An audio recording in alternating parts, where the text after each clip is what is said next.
орчим их найт төргийг зарцуулах юм асуудал яригдж байна гэдэг. Энэ дээр ер нь сошиал орчинд болон одоо ертөнцийн судлаачид янз бүрийн байр суурь илэрхийлж байна л да. Таны хувьд ер нь энэ асуудлыг ер нь юу гэж харж байна?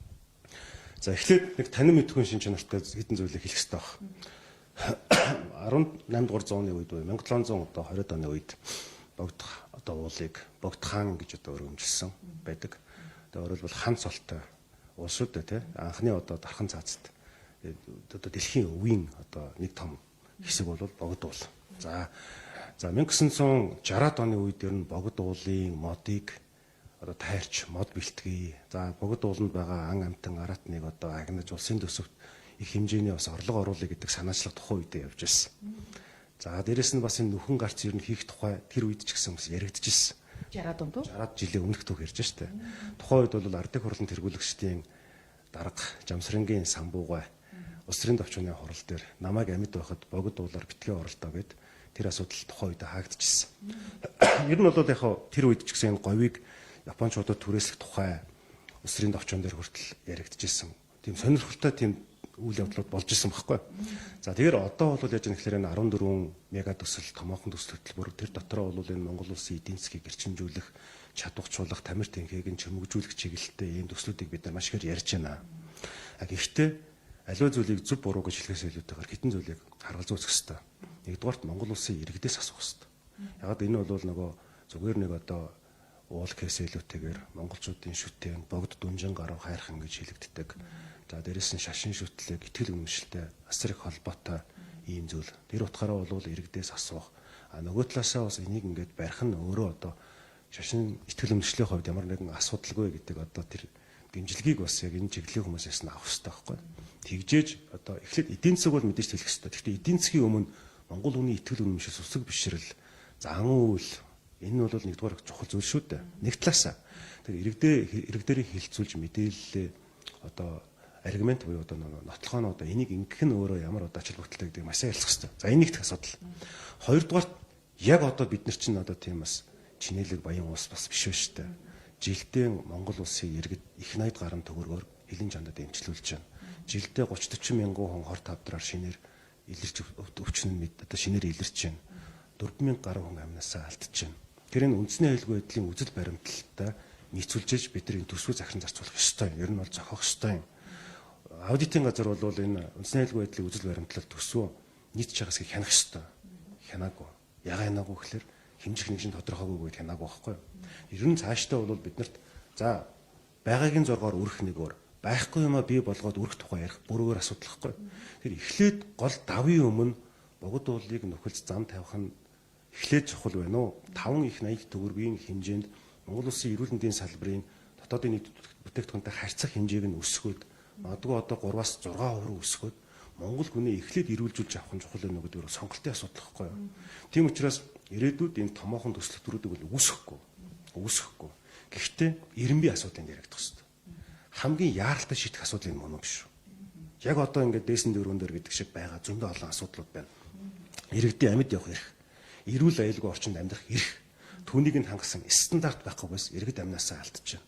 Иргэд утаанд хохирч байна, өвчлөл гарч байна. Тэгээд шууд хамаг байшин орон сууц бүх үйл хөдлөхөө зараад Солонгос руу явж имчилгээнд явдаг.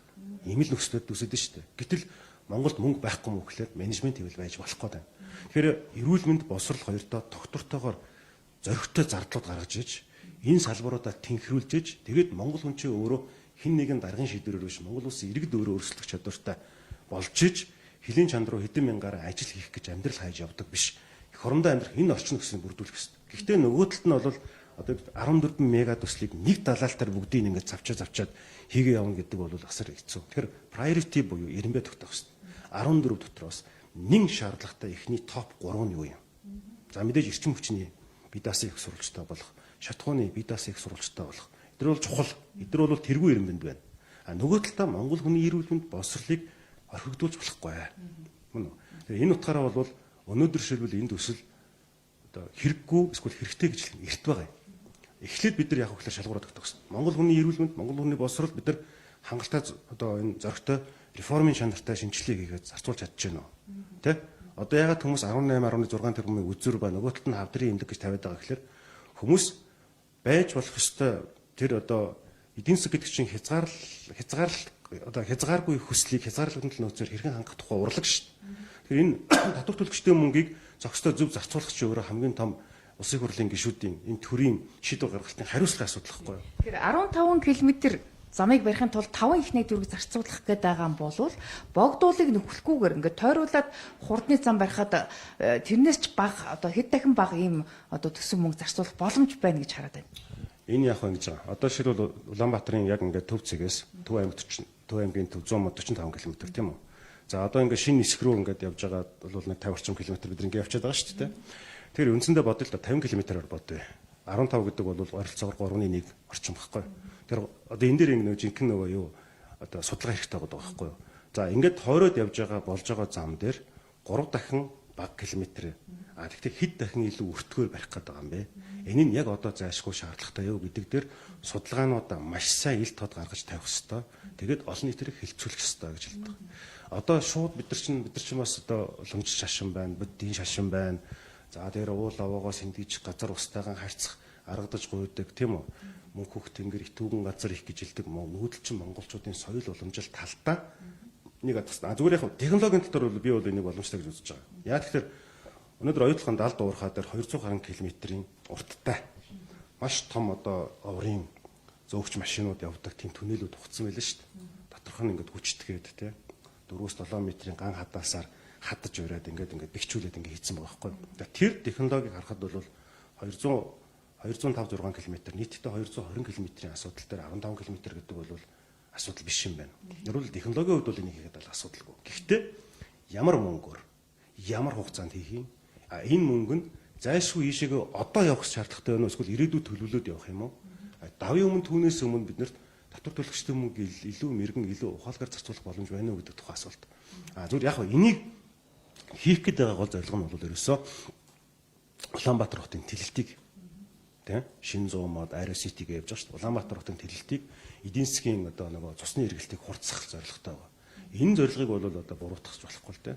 Гэхдээ 50 км ч юм уу 40 км ингээд тойрч яваад магадгүй тэгж явах гэдэг бол 8 урсгалтай зүгээр том зам тавих нь энийг нөхөлснөөс ач холбогдол нь өндөр байна уу бага байна уу гэдгийг судлаач гаргах хэрэгтэй байхгүй.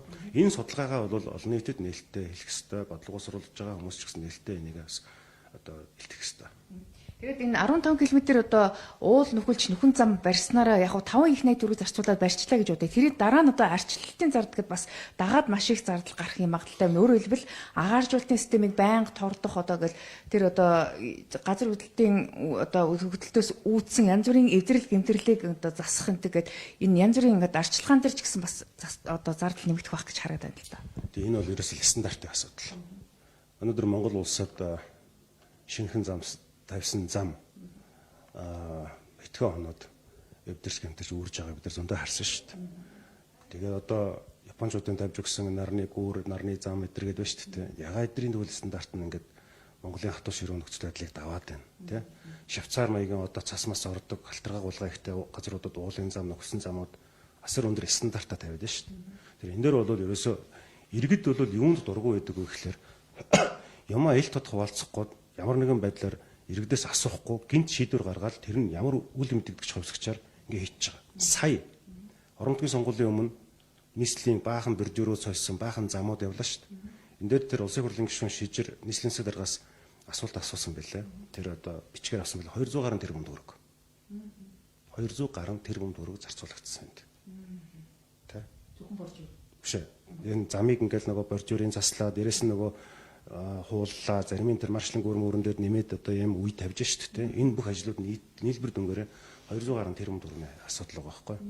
Яг хөө зарцуулж болно. Тэ? Стандартын тухай ойлголт байгаа байхгүй. Тэгэхээр таны асуугаад байгаа зүйл дээр би юу шалгах гэдэг нь стандарт. Тэр зам ямар өртгөөд бүтэх юм, ямар чанартай бүтэх юм, хитэн жилийн баталгаатай юм.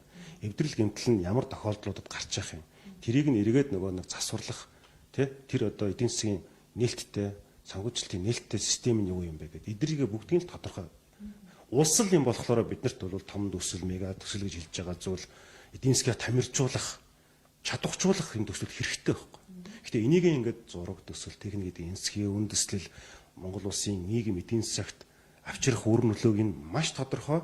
Тэгээд гарцаа авахгүй ийм зардлаар энэ чинь босгоод байгаа маа гэдгээл нотлож харуулах нь чухал болоод байна. Тэр иргэд мэдих хэрэг эдэлмээр шүү дээ. Тэгэхгүй нэг ингээд нэг юм ордноор нисч явж байгаа ямар нэгэн ховж ив шиг нэг юм гараад нэг дарга сайд нь яаж зүүдэлж өснөөс өрчөнө их нэртэйгээ маргасан маргааг угаасвал шалтгаалаад хоёрын үзэнжээр асуудалд хандаад байвал энэ улс орны чинь бодлого яаж явах юм бэ тийм үст.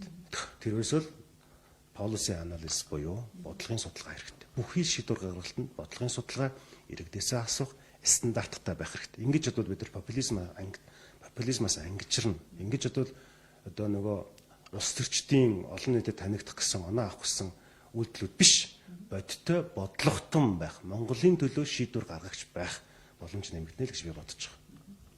За